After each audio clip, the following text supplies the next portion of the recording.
Year 5 for free play. This is the 4th year for Space Ghost. And again, I expect this one to go kind of crazy. So I have to push a button, so I should get on stage. Thank you everyone for coming out. And I guess without further ado, I sure hope I remember which button it was. I'm gonna guess blue. Blue? All right, without further ado, Space Ghost Live 2018. Delayed reaction.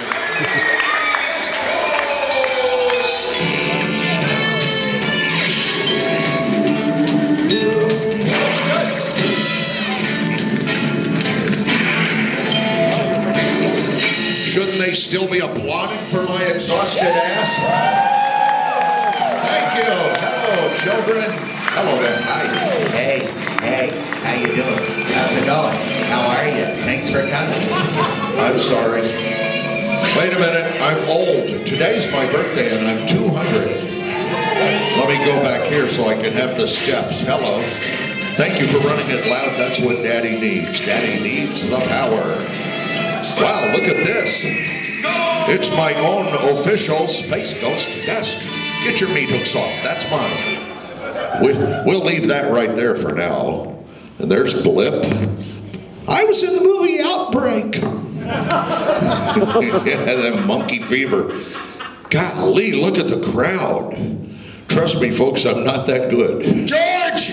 What? How many times have I told you? What's Get the hell out of my chair! It's my desk. My desk, you turd. What do you do? Okay, all right. I'll go. Oh, feedback. Go. Hey, Jimi Hendrix. Sorry. What am I supposed to be on? What was this, like Merv Griffin? I sit 50 feet away on a couch. Ooh, that's Kay. Wait a minute. I hope this isn't the green room couch. We've all heard about that.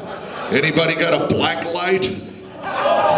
Looked like Jackson Pollock had an accident. Come on, I'm ladies tired. and gentlemen, and welcome to Space Ghost Live. Well, you got something else? It's not working. Was that the phone ringing? Hit the button. What are you doing now? Something up there? Yeah, the button box was a great idea. I love this. It's awesome. There you Push it and nothing happens. That's great. I feel so secure up here now. Thanks, guys. I got This you. is awesome. I got you. All right. I got George Lowe, everybody. See, that's why I left the mic there and took this mic so that you've got your mic when you threw me out. Yes, that's right. My desk. Did you guys see my machine in there on the stage? The beautiful job they did on my machine? Can you believe these guys? And all I had to do was buy them some roofies and a case of enema cream. It's unbelievable. No, they were very, very kind. My mom and I used to play that machine, and I'm a total goofball. But yeah, that was really wonderful. So, been pretty awesome today. Pretty great birthday. Yeah? 61. You know what that means. Yeah, that's right. Yes, that's the last time I'll hear a younger woman scream. That's pretty much, that ship has sailed. I only have stories of the past. Hey, remember that Playboy bunny that nearly killed you back in '98?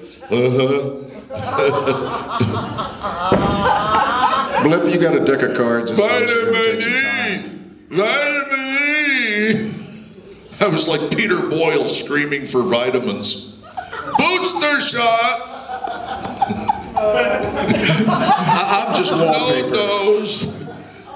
And if you could, a number 18 needle full of whatever numbing medicine you have. Thank you. Hi, Space Ghost. Hey, how you doing there? As I said on the show once, it's me, watching me, watching me, watching me, watching me. Well, there you go. How about that? I'll give you power now. I'll give you power of the show.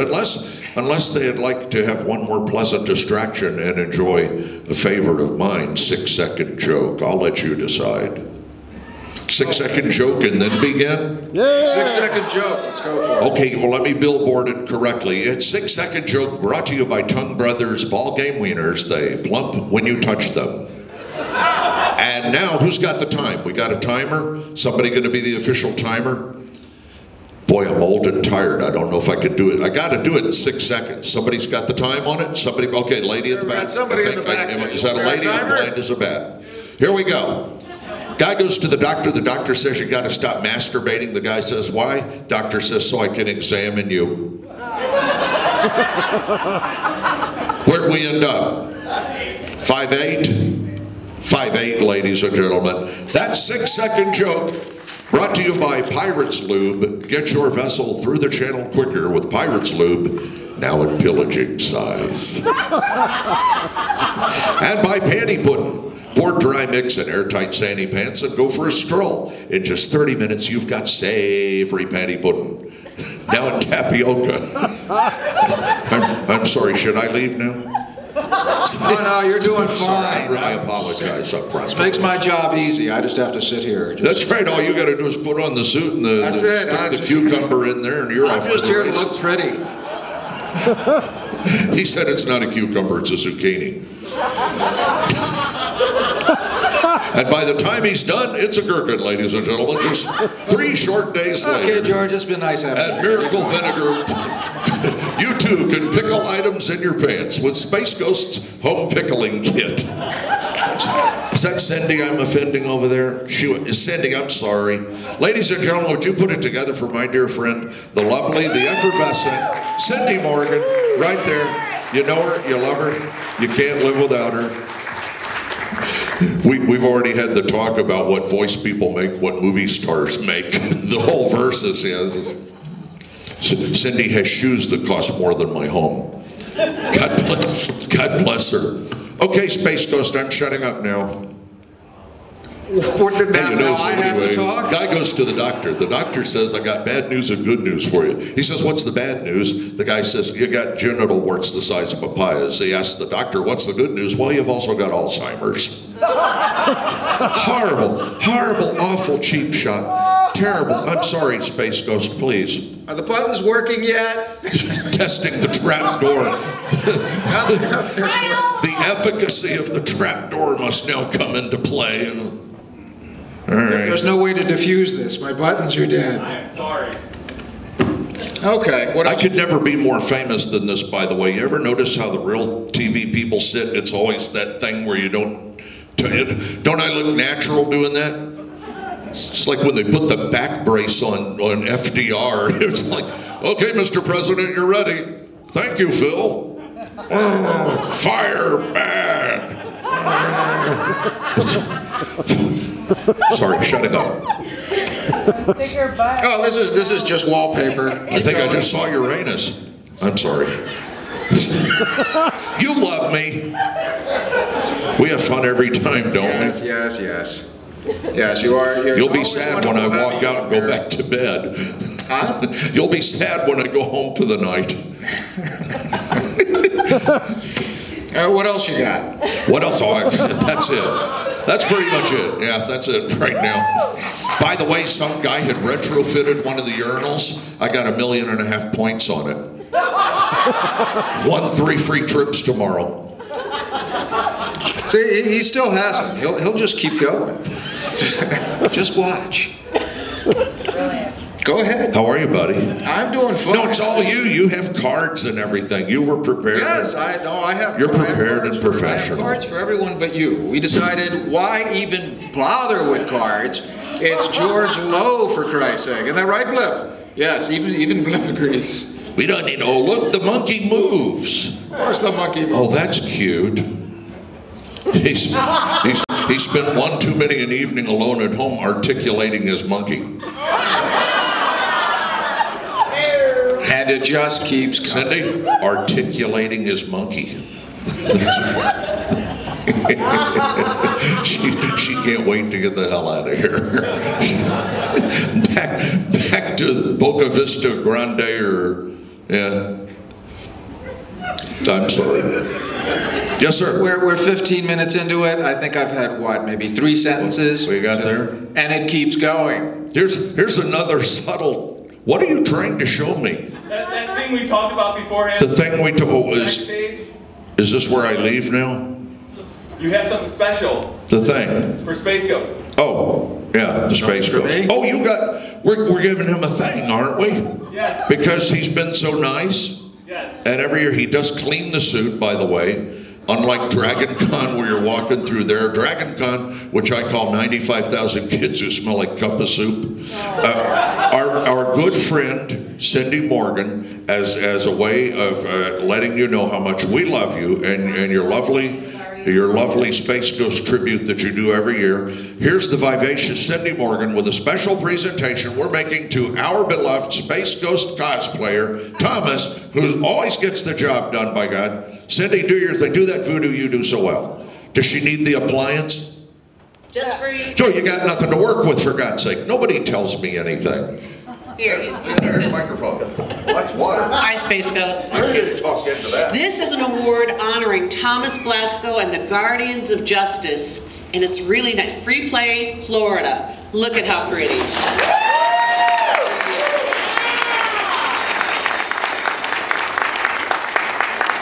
Congratulations.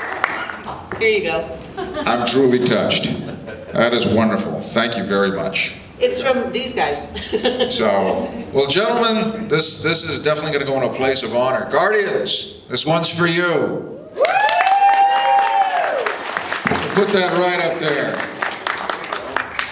Thank you very much, and we will see you in just a minute. Should I go away or? No, you might as well just come on up. Just go ahead and have a seat. Next to George. You're already up here. Hi. No point in making you do the stairs more than once. Hi, George. Just like on Merv. Watch that hand, dude. Okay. I'm watching you. I've seen you I before. made some mayonnaise for you. By the way, what the hell is this? Where's my mug? Where's my Space Ghost mug? What? Batman? I'm not Batman. I want someone fired for this. Take this away. Get this out of here. Sorry. All right, on with the show. Okay, so, well, we've all met Cindy Morgan here. Welcome to the show. Thank you. Thank you for being here. So now, as we all know, we did have a guest slated, Bruce Boxleitner. So thoughts and prayers for the fires going out west and the safety of his family and everybody else involved out there. But we do have Cindy Morgan here today. Isn't that awesome? That's right. Give it up. Give it up. So now I know you've done a lot of interviews in your career. Have you ever been interviewed by an intergalactic crime fighter? Say again? Have you ever been interviewed by an intergalactic crime fighter? Oh, yeah. Yeah? At least, no, I have not. Oh, okay. So I'm your first. Yes. All right, awesome. Awesome, I did give her a reach around at Kennedy one year when we were looking for our luggage. Kind of an interview. I'm sorry. It was an examination, yes. Oh, okay. So now I understand that you have spent some time in cyberspace. So please tell us, what was it like starring in the movie Tron? It was nice. It was a very difficult job because, like this, I had no idea what was going on. Very similar in that respect, except there was nobody in the audience except for the suits from Disney who would come down once in a while and go, we need more money. And that would be it. I saw the guys once in a while. It was a large black sound stage. Everything was shot in black and white. So yeah, I was gonna ask, because though it is a very colorful film, the majority of it was shot in black and white. Right. When I was there was literally nothing. And I would come in one day and the director would say, okay, you're on the Solar Sailor, you're crossing the Game Sea, go. And it would be, the Solar Sailor was this, a black riser, and there was no Game Sea. So the problems were like getting your eye line straight, so I had them drag a roll of tape on the floor. It was hard. So when I saw it put together, it was like being on acid. I was like, well, what? Not that I've been on acid, but it's what I would guess. So I had no idea what to do. Well, I would imagine it's a lot kind of like how they do CGI now, where instead of a black stage, it's a green stage. Their green screen existed before Tron, because I used to do the weather really badly in Rockford, Illinois. Ah, okay. So I've used green screen. before, but this was entirely different. Now people have sensors on their body. Now they don't have to work entirely in black. We would have to run into a mark without looking at the mark, hit it exactly dead on, because that's exactly where you were tightly lit, so that the artist could come in later. It was a really tough job. Interesting, interesting. So, what was it like working, you know, with Jeff Bridges and He was awesome. He's great. I remember when I saw him in King Kong, I was like, why would that beautiful girl hang out with the hippie over there? He's really a very charismatic, fun, and he makes everything easy. He's so good at what he does, it's just an easy job. Awesome. Except for the kissing scene, ladies, 20 takes. Now, was that his idea or yours? 20. You understand what I'm saying? Okay. Very good, very good. So now in the film, you played the computer programmer Laura Baines as well as the lovely Yori. In the real world, right. There were two worlds, like Wizard of Oz. Unless you know Tron, and so I shouldn't even say anything. But when I first had to do the press junket, I was talking to people who had no idea of what I was talking about. So I would compare it to the Wizard of Oz, where there were people in one world that you knew and you saw them in the other world. Yes. It was a tough thing to explain. But so which one did you prefer? What was your favorite?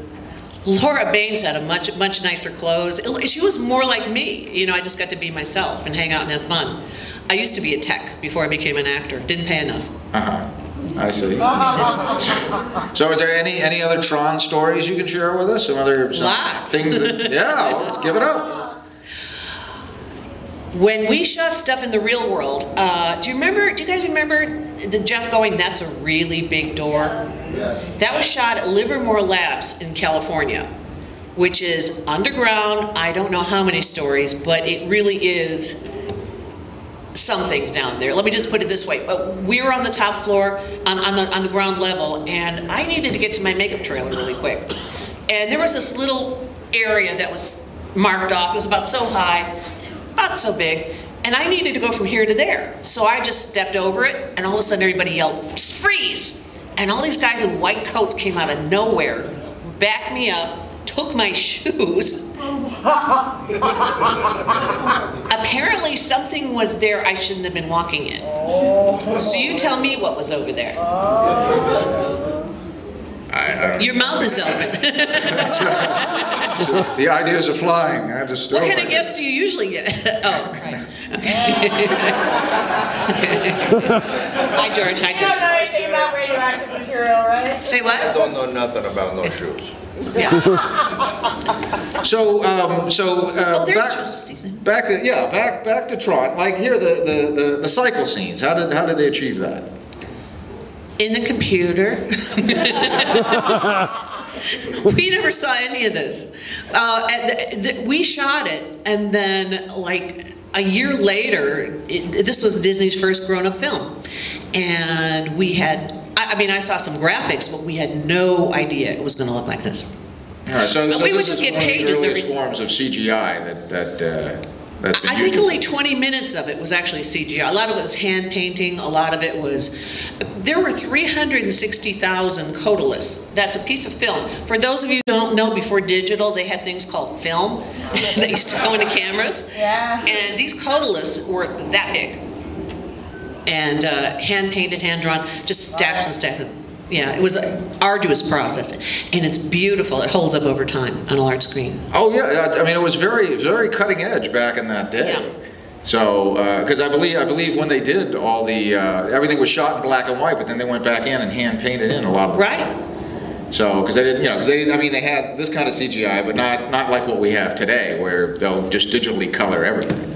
It's so different now. What was they had to grind it out. Frame by frame by frame by frame. Now it's digital. There are no frames. There is no film. Yeah, that's right. So it's done completely differently. Very interesting. So now I understand you also starred in a television show called Falcon Crest. Is that right? Yeah. So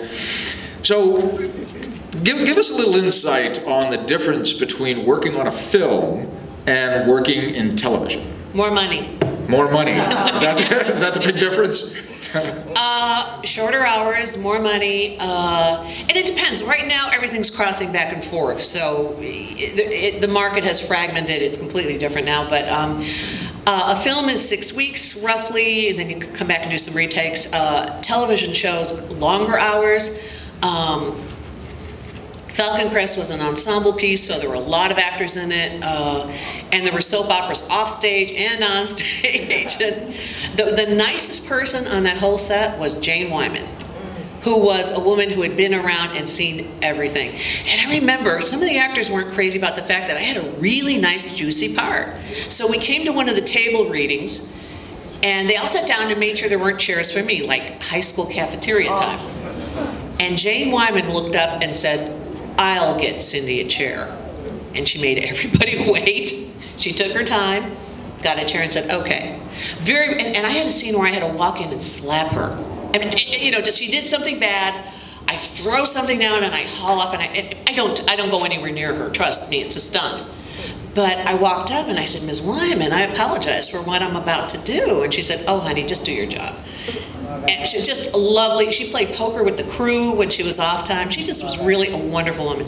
So yeah, I liked her a lot. And you get to learn a lot of things.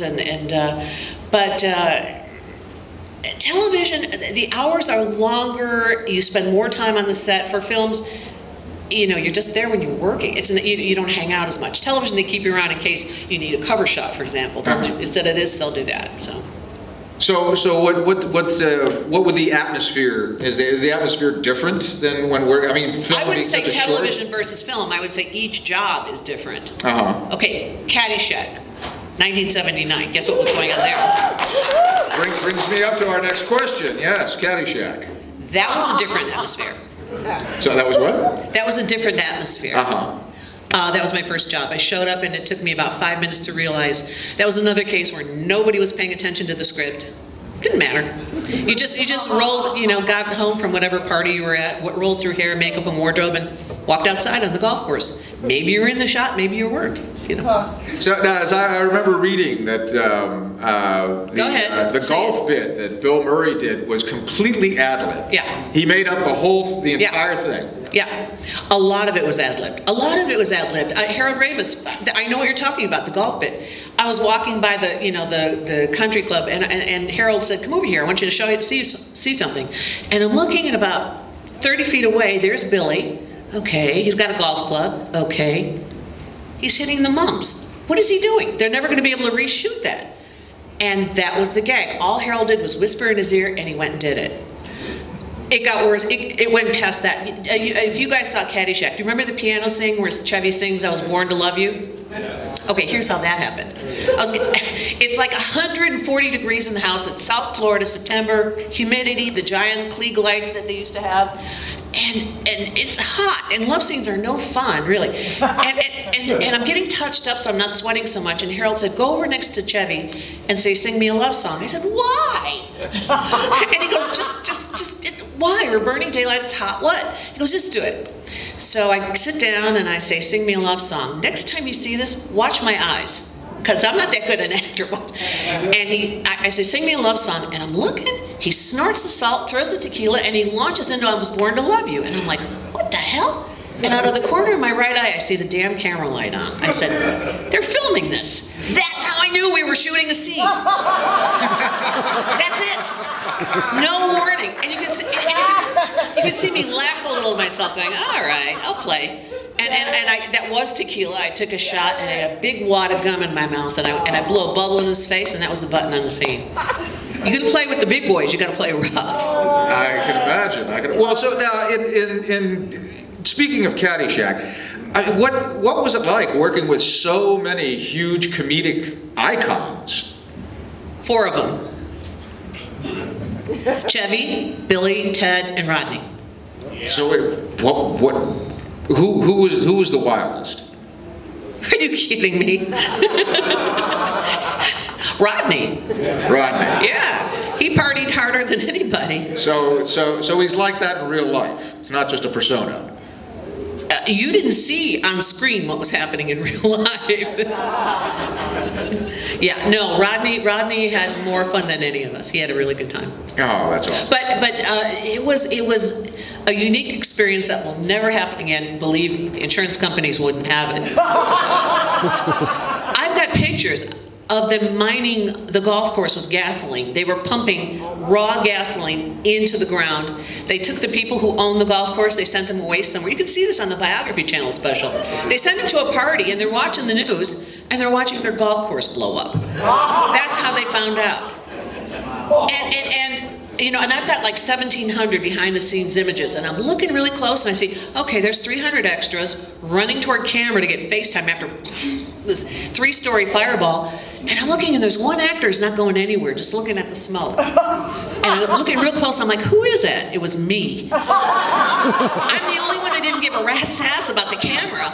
They just blew up the goddamn golf course. And I could feel the impact. That was some impact. I mean, I've got pictures of tree limbs on fire blowing past camera. And they said, okay, and you could feel it. And they said, okay, you're gonna come here tomorrow because we're gonna paint it green and blow it up again. I said, no. They said, I said, you got 300 people here, you'll never see me. They said, oh yeah, we will, you'll be right in the front. I said, okay. If I ever give you that okay, you know I'm lying. Because the next day I was on the other side of the golf course and I could still hear the impact. They blew it up again. And 300 extras running like crazy toward the camera. Okay, bye guys. Wow. Landing jets calling it in or something? That's exactly what happened. It was reported to the Fort Lauderdale airport because, you know, planes flying overhead see a 3-story fireball. That's, you know, they assume the worst. And, you know, that it was reported to the Lauderdale airport as an air disaster. No, it was just us. What? Now that happens every day today. That's why it's not even funny anymore. But at the time, see, but the nice thing about Caddyshack, and I got to say this, we did a lot of things, but the nice thing about it, it was a unique moment in time. Just that 1 minute, right between the 50s and the 60s and the 70s, where it was a period of adolescence, or, I mean, not to get all sociological on you, but there was gay liberation, women's liberation, black power. Every single thing was going through a change. And it was between everything we did was wrong, and then all of a sudden the path wasn't written for us, and they hadn't come up with tamper-proof caps on Tylenol, or AIDS, or what we're seeing on TV now. Right there for 5 minutes was that adolescent period where we could cut loose and there was a margin of safety. Not 100%, because somebody we all loved passed from it a month later. But we were able to have that freedom, and I think that's why people like it, because there was a lot of freedom, there was a lot of joy, and we really were having fun, and we were ad-libbing our... When you're in a scene with Chevy and he's ad-libbing, you either stay in the scene or go home, you know, and a lot of actors wanted to act. They ended up on the cutting room floor. So you had to go with, these guys are strong actors, very strong. So it was and we really legitimately were having fun, and I think you can't fake that. Absolutely. And that's why watching somebody having fun is fun. It was a more innocent time. Yes. Oh, yeah. It's amazing film. I miss it. But I don't miss what I was doing. Honest to God, it got to the point where I can't wait till this film is over because I want to live to see 30. You know, I mean, it had, and I slept till noon for a month. Oh, I love it. Yeah. Yes. So how long did principal photography take on that film? There were roughly 6 weeks. About 6 weeks? Of course, when they got all the film back, none of it made any sense because everybody was high every day. So there were these brilliant little vignettes that were really good, but the storyline was gone. So they shot the gopher sequence after the fact, Billy chasing John Dykstra's gopher. They got Dykstra in to do that. And they cut it all together, and that was the movie. Fascinating. There was no gopher on the set, no gopher. There was a puppet in one scene, but that's it. Wow, that's something else. That is. The gopher was our cover. All righty. So, well, we're starting a new thing, which actually George started last year, is we're having our guests. I'm going to ask if you would please. I'm so damn deaf, he could be giving me his lemon chicken recipe. This is 44 years of studios, blows your ears out. I'm sorry. No, that's quite all right. Cindy, I would ask if you would sign my desk. Your what? My desk. George autographed it last year, so we would like You want me to to have you. get over there on my knees and sign your deck? It's good luck. For who? Him? Many people believe it increases fertility powers. Okay. Let's just do this because I gotta go sleep. What the hell was signing that? Nice meeting you, Space Ghost. Thank you so very much for having me. Sydney Morgan, ladies and gentlemen. Give it up. Space Ghost and George.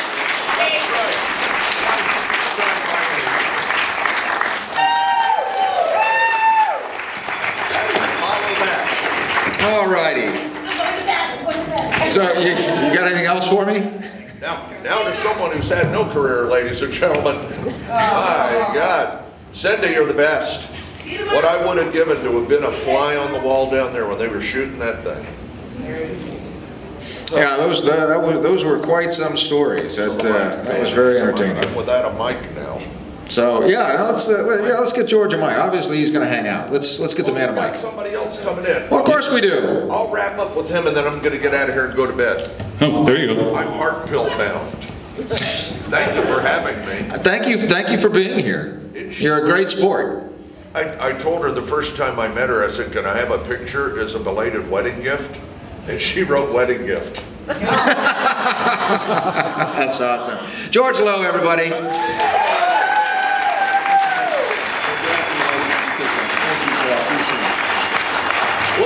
It's typical. It's actually a grouping of Clay Croker's kidney stones that we put together in one beautiful trophy. From beyond. Thank you. You're awesome. All right, you get back safely, George. Leon.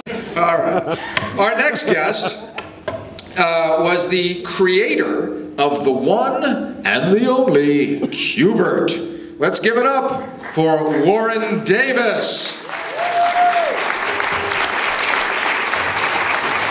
Hello. Come on over and have a seat. I'll just walk all the way over here. Well, welcome to the show, Warren. Yes, thank Warren? you. What a lovely crowd. Wow, hey, check out that balcony. Amazing. Oh, hey. So how are you enjoying your time here in Orlando, Warren? I'm having a great time. This is a great time. It's my first time down here at Free Play, Florida, but I am having a wonderful, wonderful time. Awesome. All right. Well, I can see the signatures on the desk from here. yes, that's right. Well, it's a thing. You know, I had George sign the thing last year, and he just couldn't stop. I mean, you can look at it over here. I mean, when the man gives you an autograph, you really get your money's worth because he doesn't just sign his name. He starts writing dirty limericks, drawing doodles, and just So I mean, I have a whole paragraph, and it was just a single autograph from the man. There's a recipe I see over So there. yes, yeah, he did. I think he did give me a recipe. So yeah, so you really get your money's worth there. So all right. Now, admittedly, I have spent an awful lot of time in outer space. So my time here on Earth is short. So most of what I've learned about you comes from a thing on the internet called what is it? Wikipedia. What is that? Oh, Wikipedia. Yes. Yeah. Don't trust do you what find that to be a reliable source of information? No, that is not a reliable source of information. No, not at all. Yeah. Did anybody here see my talk this afternoon? Yeah. So I mentioned Wikipedia a little bit. Yeah. No, they're not very reliable. It's more important on Wikipedia that what's there is verifiable, meaning you can go elsewhere on the internet and find the same information, than true. They don't care if it's true. They care that it's verifiable. Ah, okay. Yeah. I see. All right. So. But go ahead. Tell me what you heard from them. So. Well, considering it's not all that accurate. We won't go into it because. No, I mean it might be the show partially is accurate. rated G, so I really can't cover that. Anyway, I'm kidding.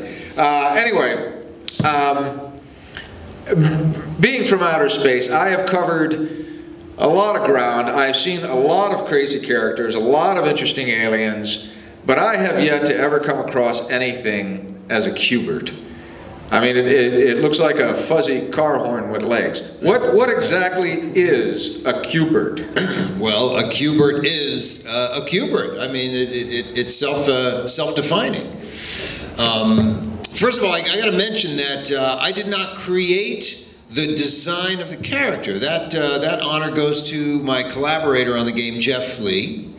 I was the designer and programmer of the game. He was the graphic artist I worked with. And I'll also mention that the design of Q Bert predates the game. Because when I was working at Gottlieb, which is the company that I was working for, so when I was working there, their sort of system was that the programmers were the game designers. Now, Jeff was an artist, and we had more programmers than artists. Jeff was the artist for so many of the games that came out of Gottlieb. And so he would, in his spare time, he had his own ideas, and he had his own characters, and he was an amazingly talented artist, especially what he could bring to a 16 by 16 pixel grid, which is what we had to work with. And he came up with all these characters thinking, I'd like to do this game someday. But nobody did. But when I came along and I had this pyramid that I had envisioned, and I had balls falling down the pyramid, which was just a programming exercise for me. It wasn't intended to be a game. But people looked at it and they said, well, that looks cool. You should do something with that. And so I went to Jeff and said, do you have some characters I can use? And he put up a list, or a bunch of characters on his screen, and because he had nothing else to do with them. And I picked the orange one with the long nose. Now, I picked him because he kind of looked somewhat pathetic. But Jeff created him with that long schnoz so he could shoot. So it was a pity pick.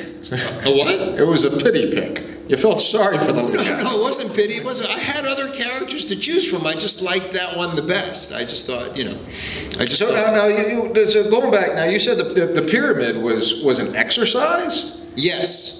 So originally, Jeff had created this sort of Escher cube pattern. It's really a very small number of background blocks. And if you repeat them, you can fill the entire screen with cubes. Right. And that's what he had done for another programmer, Kan Yamamoto, just as wallpaper.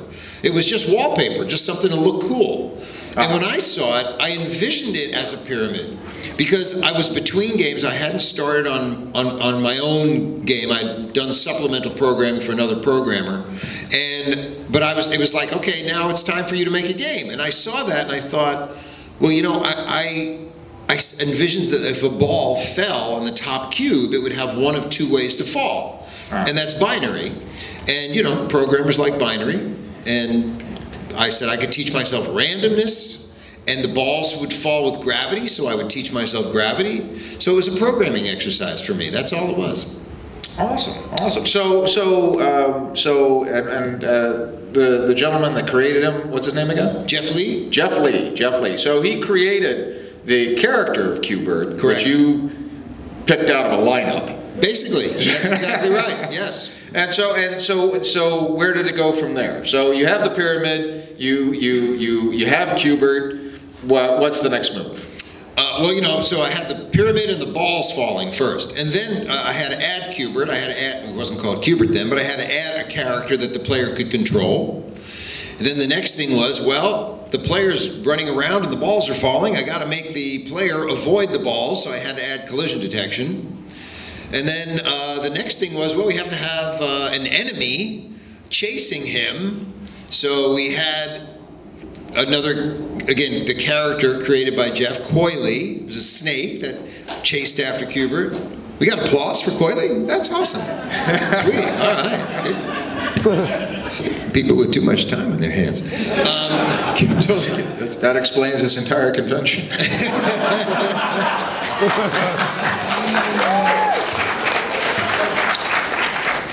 Anyway, and literally the whole game progressed that way. One thing led to another. Every time I programmed something, I would think, well, what's the next thing?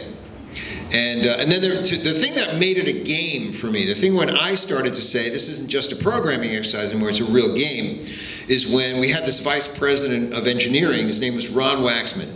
And he was sort of one of our father figures. He and Howie Rubin ran the department.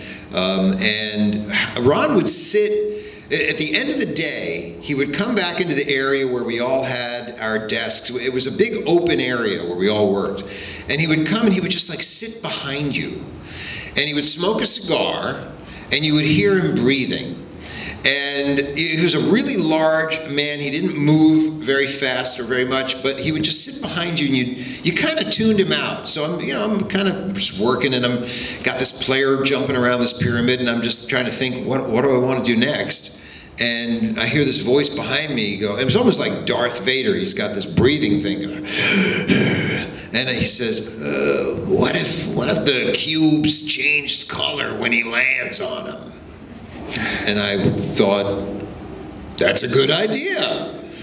And to me, that's when it actually became a game, because then you had a goal, you had something that you were trying to achieve, and that would progress you on to the next level, blah, blah, blah. So. Awesome. Well, there it is. That's how Q Bert. So the name, where'd the name come from? Why Q Bert? It was the result of a 2-hour or so meeting where we had, I'm not a big naming guy, I don't think of names, so the game was already pretty much done, and we realized that before we put it out on test, we needed to give it a name. Howie Rubin, VP of Business Development, he wanted to name it the Swearing Balloon.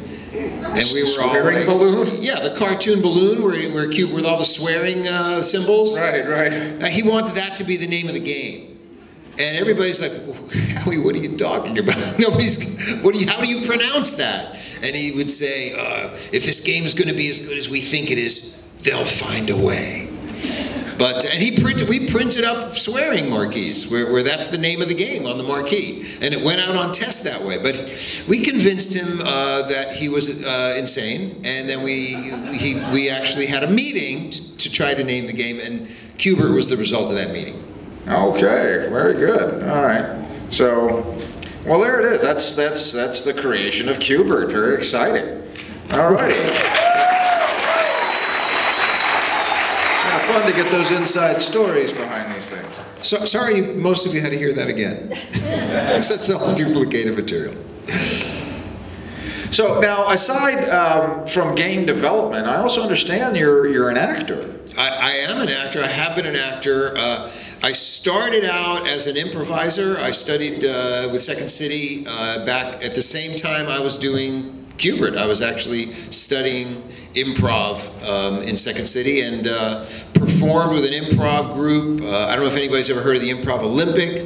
The Improv Olympic is something, it's called I.O. now, but it was started in 1981, and I was in one of the original teams.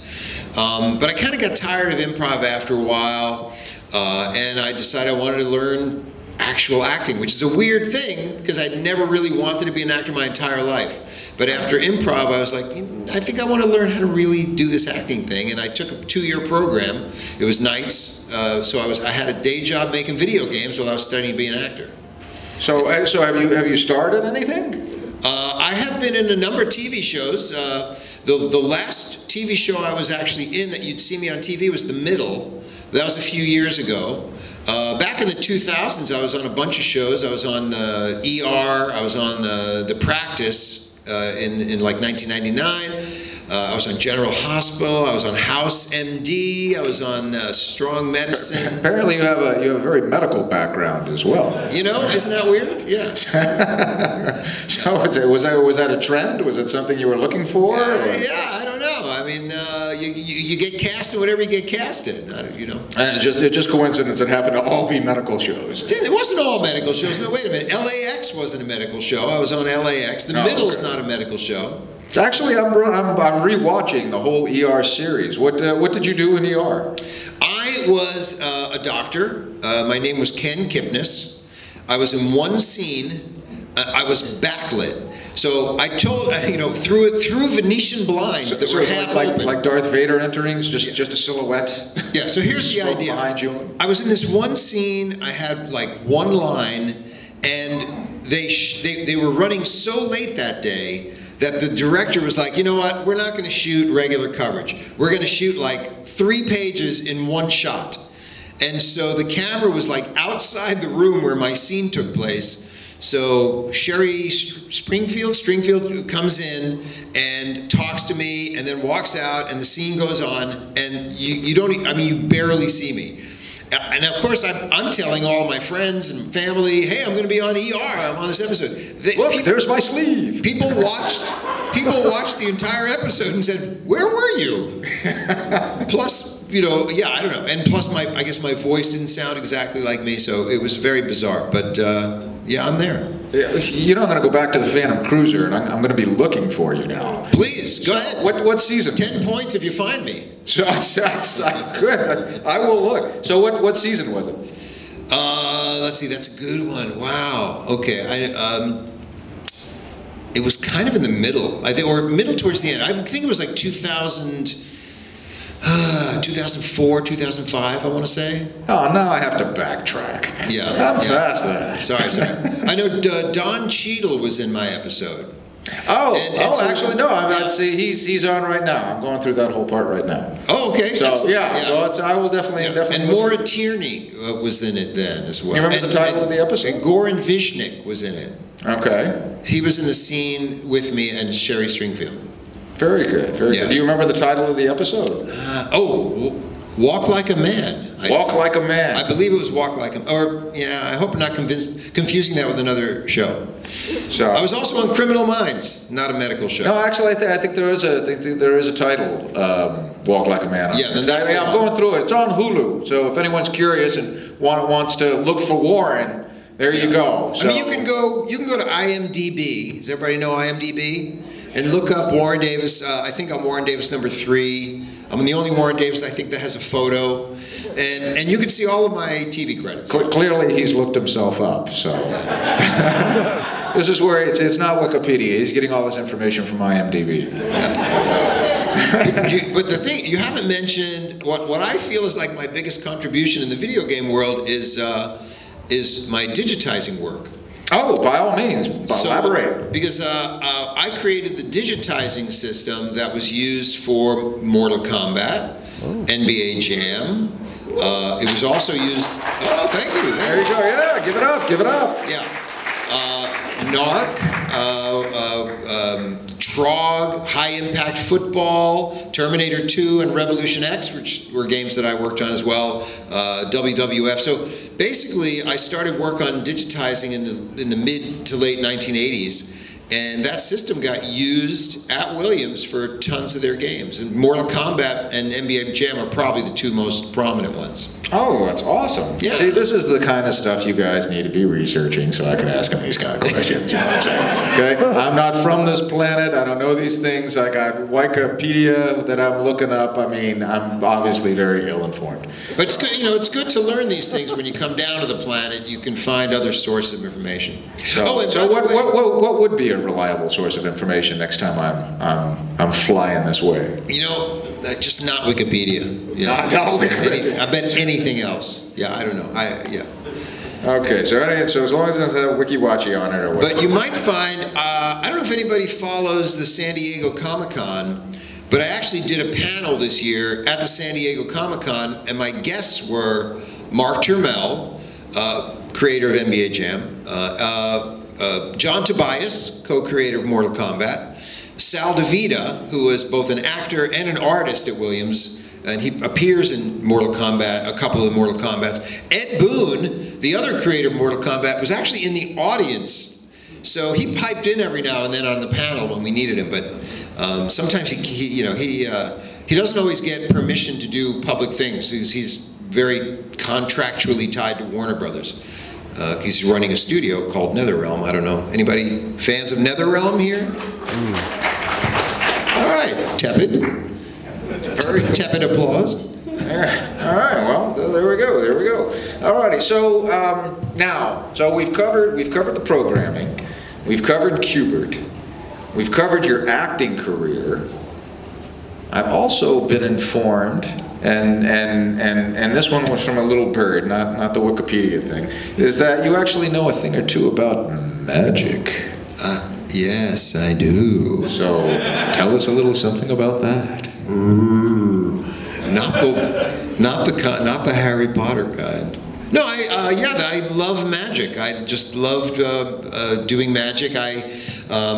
When I moved to Los Angeles, I found out about the Magic Castle, which is a private magician's club. It's kind of world-renowned. I don't know if anybody here has heard of it, but thank you. One person, Nathan, thank you. So I used to go there and watch the magicians, and it's an amazing place. If you ever get to California, you really should try to find somebody who is a member, like myself, who might get you in, because it's a fantastic place to visit. And I always thought, oh my God, I'd love to be a member.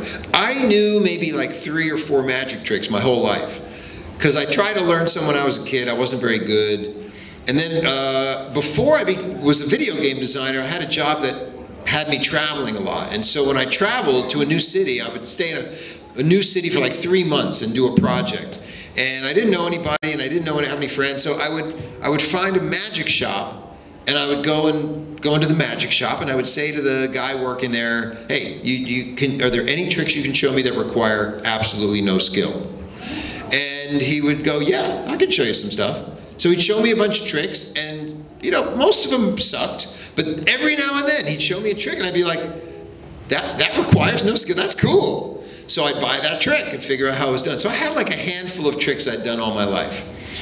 So do you have you ever done it professionally or just for friends? Not really, no. So the culmination of the story is that I eventually joined the Magic Castle as a magician member, and it's 10 years actually, 10 years last month, and I've learned quite a bit. So I know I'm a little bit better of a magician now than I used to be, but I don't really call myself a magician. I feel like that's insulting. Like, I'm a guy who does tricks. I can do some magic tricks and entertain you. Behind earlier, I thought he legit. But to me, a magician is, because I've learned a lot about the art of being a magician and putting an act together and putting a flow and building excitement and building disbelief. So I really appreciate the art of magic quite a bit, but maybe I'm still working towards it. So maybe in a couple of years I'll be able to call myself a magician. Okay, well, now obviously I couldn't bring, I don't want to put you on the spot, but actually I kind of do. I don't suppose you have any trick that you could do here now? Oh, I'll do something for you. All right, give it up. Let's see what you got. Simple thing. Hopefully it's not too hard to see. I gotta put the mic down. All right, I got a ring on my finger. You can examine that. It's a normal, everyday ring. It's not a fake ring. Yep, right? No, it's a real ring. Right, everybody, I want you to keep your eyes on the ring. Can you see the ring? I know some of you are far away. I apologize, okay? Keep your eyes on the ring, okay?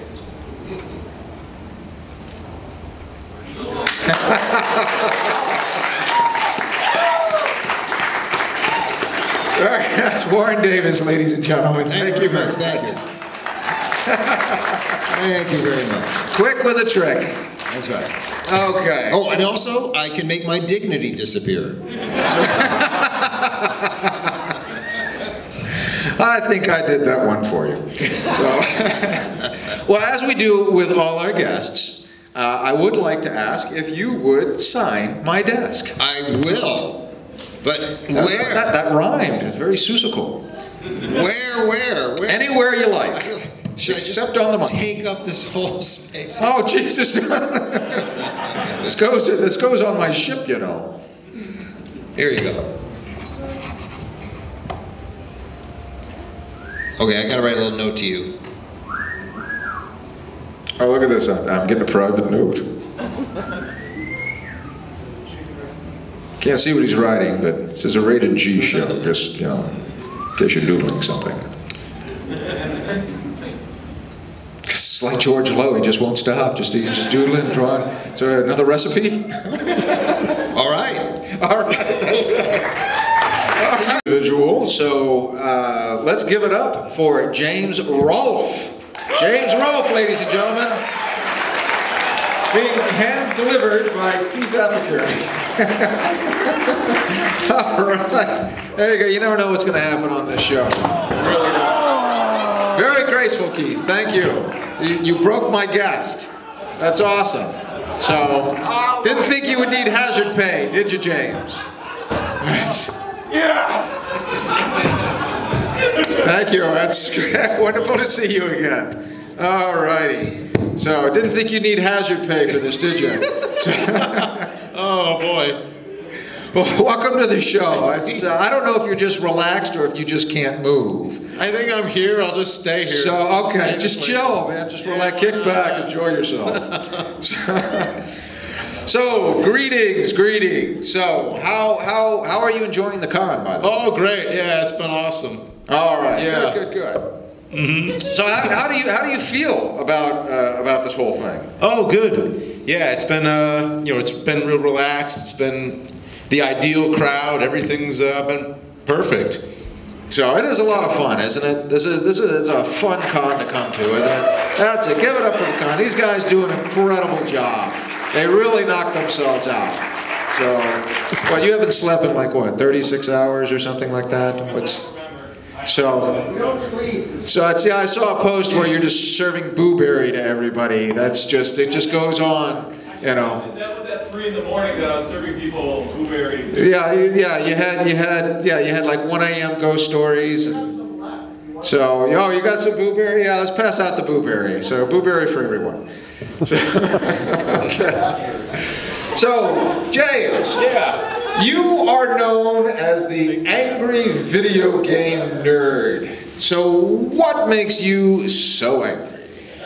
Oh, just video games. That's all. Wow, this is going to be a short interview. Yeah, there you go.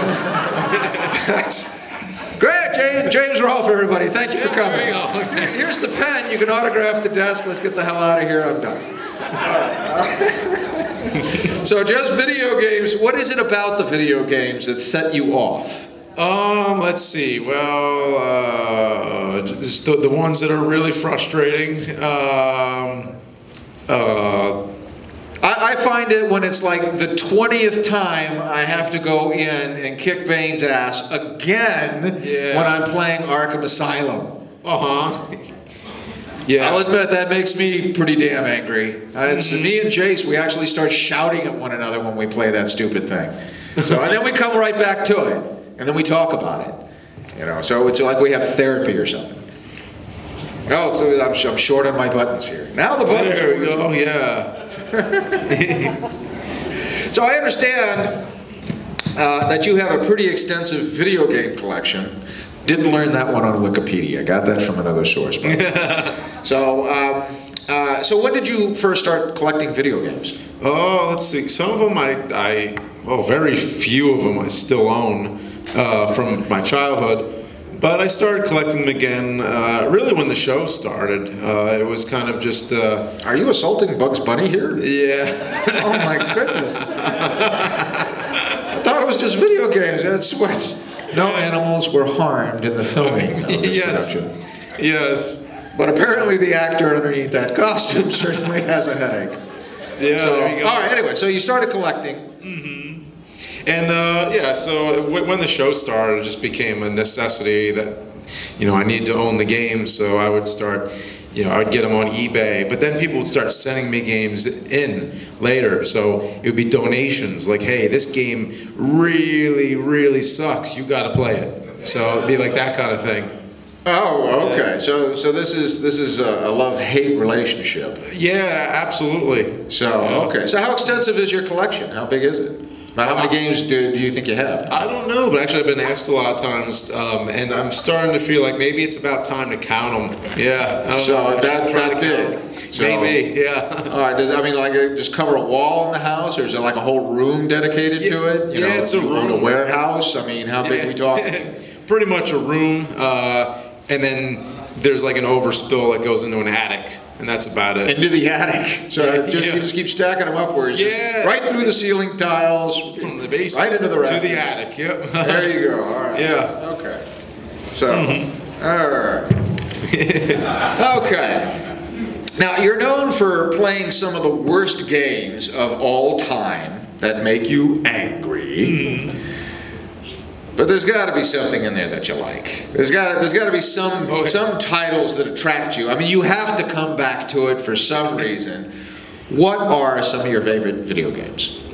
Let's see. Well, a lot of the major Nintendo franchises like Metroid and Mario and Zelda. Those are all up there. Also big on Contra, Castlevania. So really, it's like it's really just looking for the worst on purpose in a way. It's kind of just yeah, I don't know. I gotta say, for an angry video nerd, you seem to be like the most laid back, mellow guy I think I've ever had up here. So, is there a reason for that? Are you just that spent? Was it that angry of a day today? Yeah, no, I mean, I guess that's what acting is. You like to pretend to be somebody you're not. And also, it's a very, I don't know, like healthy. I wouldn't know anything about that. I have no idea what you're talking about. This is who I am. Yeah. And I guess it's a very therapeutic way to get rid of negative energy. It's like, okay, well, yell at the game, curse at the game, flip it off, and the game doesn't care. It's just, yeah. As I said. Okay. Now, well, I guess aside from the video games, I understand you're really into film as well. Yeah. So, what's your? I mean, I like films myself. I'm big into films. So, what's your favorite genre? What kind of films do you gravitate towards? Oh, I guess Or do they make you angry too? Oh yeah, no, they not really. But monsters. I think I'm just big on monster movies. Monsters. I think it was King Kong, the original King Kong, that really inspired me to make movies. Because it's like, I don't know, movies are just built on just make believe. So and it's like a movie that takes place in the fantasy, world. It's like. Now we have like 4 different versions of Kong out there now. Yeah. Which one are we talking here? First one? Oh, original. The original Yeah. black and white with the stop motion. Yeah. Yeah. Oh, I love that film. That's an awesome one. That's an awesome one. Yeah, absolutely. Yeah. So yeah, when I had my first space cruiser, it was pedal powered, and I used to sit around and watch King Kong. I love King Kong. So what are some of your other favorites? Let's see. There's a comedy called "It's a Mad, Mad, Mad, Mad World."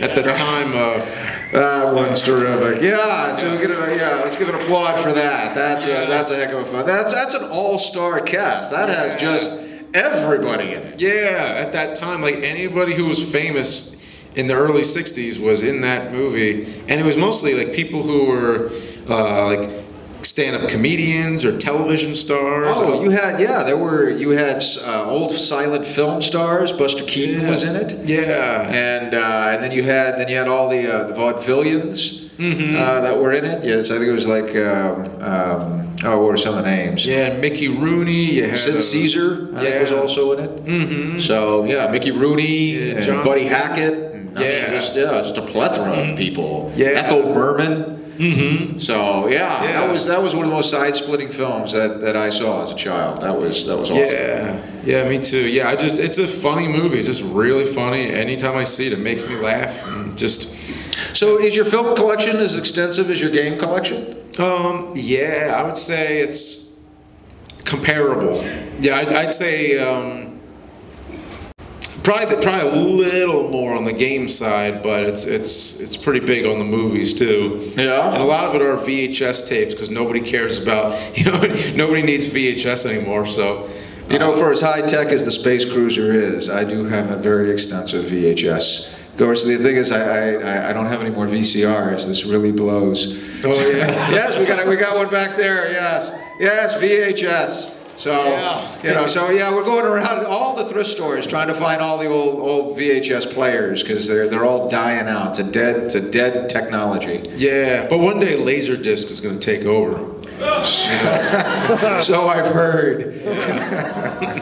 I think they're using them to play frisbee golf now.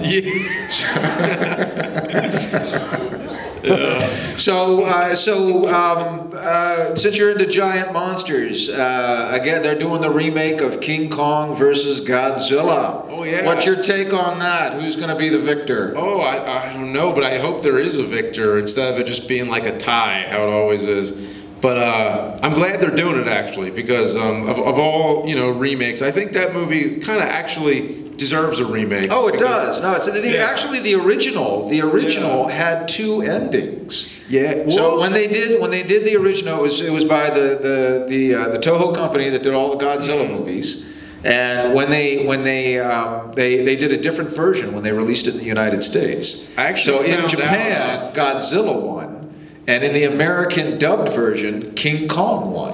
Unfortunately, I found out that there's no truth in that, because I thought that too. Really? And I looked into it. It was a myth. Like, there was no... Warren was right. Wikipedia's crap. Yeah, but there is one difference, though. I think at the very, very end, instead of just hearing Kong roar, you hear them both roar. That's the only difference. So it's a sound thing. Yeah, that's it.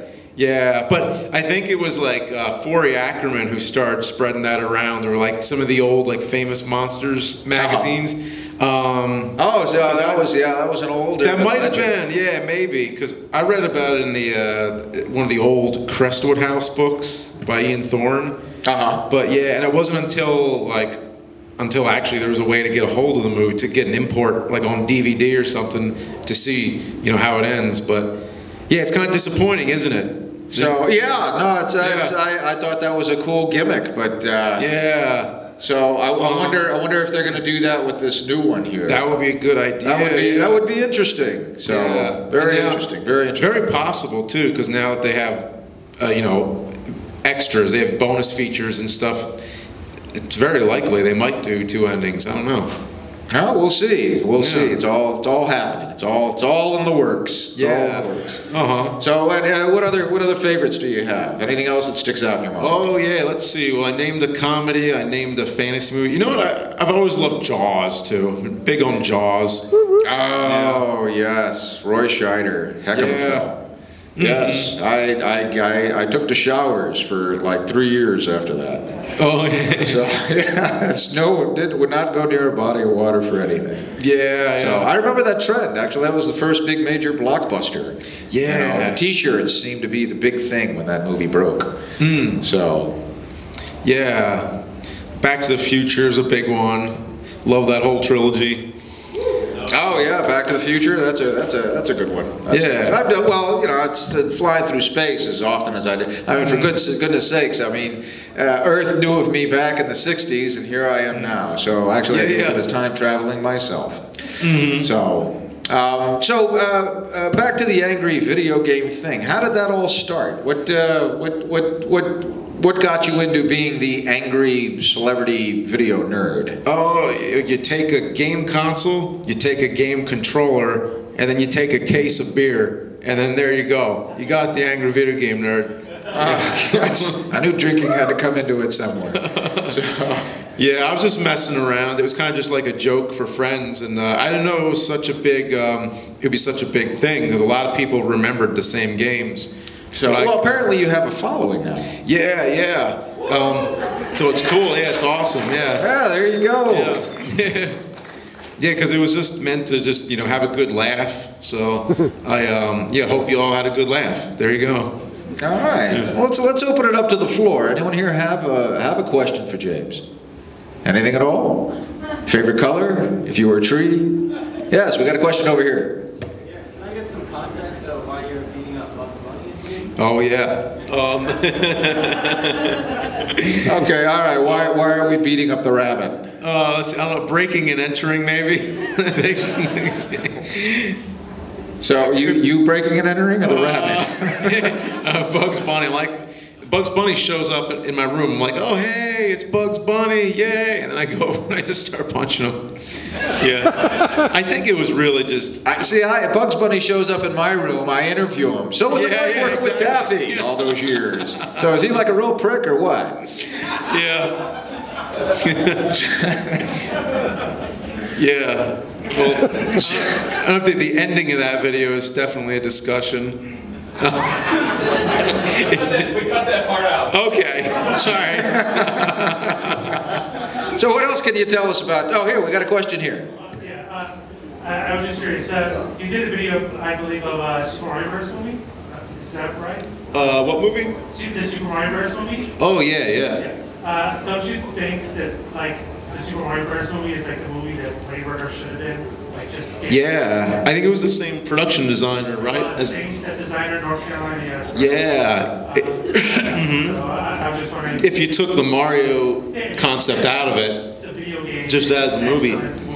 Yeah, I mean, it kind of does hold up with a lot of the, I don't know, those 90s aesthetics. Blade Runner was 80s, but like some of that, the aesthetics of Blade Runner, like the influence of Blade Runner has gone on into the 90s, and this was definitely like something in that vein. But I don't know, yeah, it just didn't, everybody went into it like, okay, this is the Mario movie, this is the first video game movie, and... we're talking about the live action film that was done. Yeah, that didn't really seem to resemble the game at all. No. I think it had the same name. Was pretty much about the similarities between the two. That was about it. Yeah. And that spring automated jumpy thing that they strapped to their legs. That was just weird. It was a strange film. Yeah. And it was such a big deal though at the time because it was the first video game adaptation, and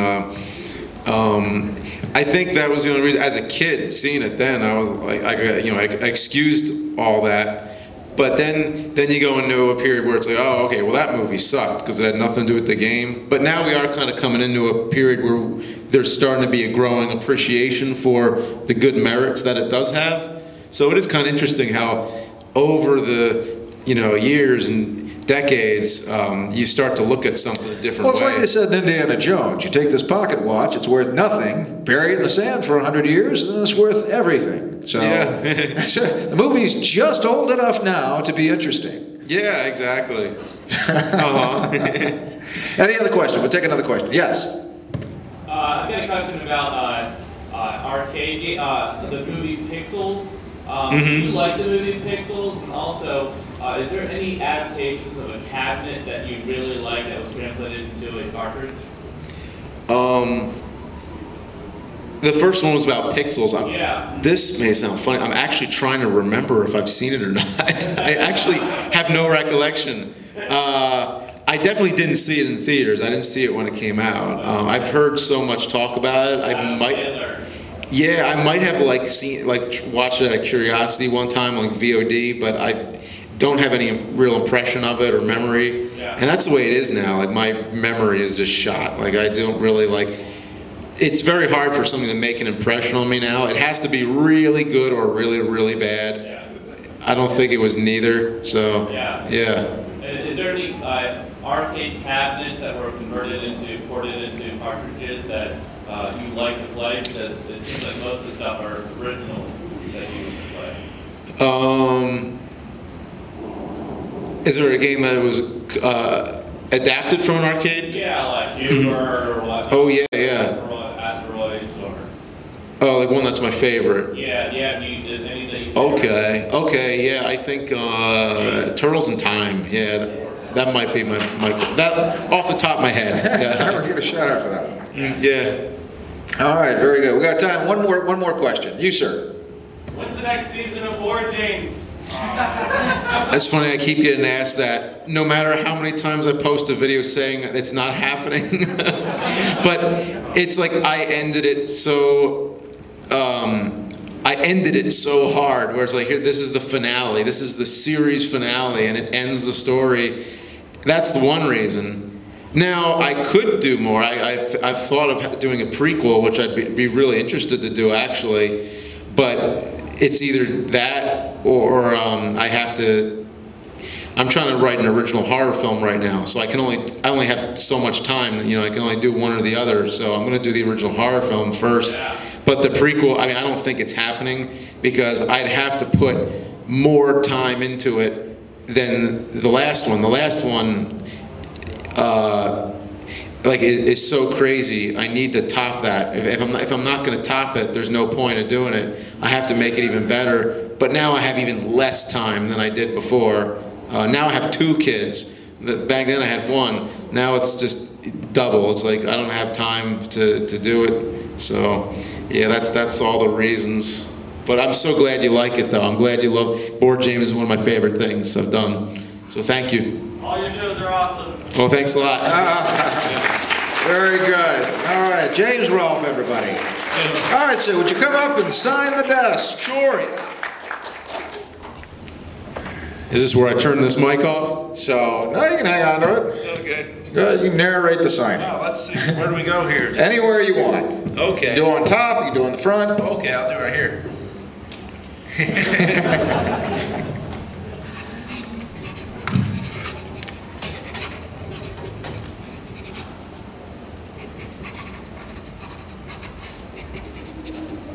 All right. Awesome, awesome, Cool. awesome. All right, James Rolfe, everybody, give it up. Thank you very much. All right, thank you so much for coming. Thank you. All right, okay. Well, that's it, ladies and gentlemen. I am Space Ghost. Thank you for coming to Space Ghost Live, and we will see you next year.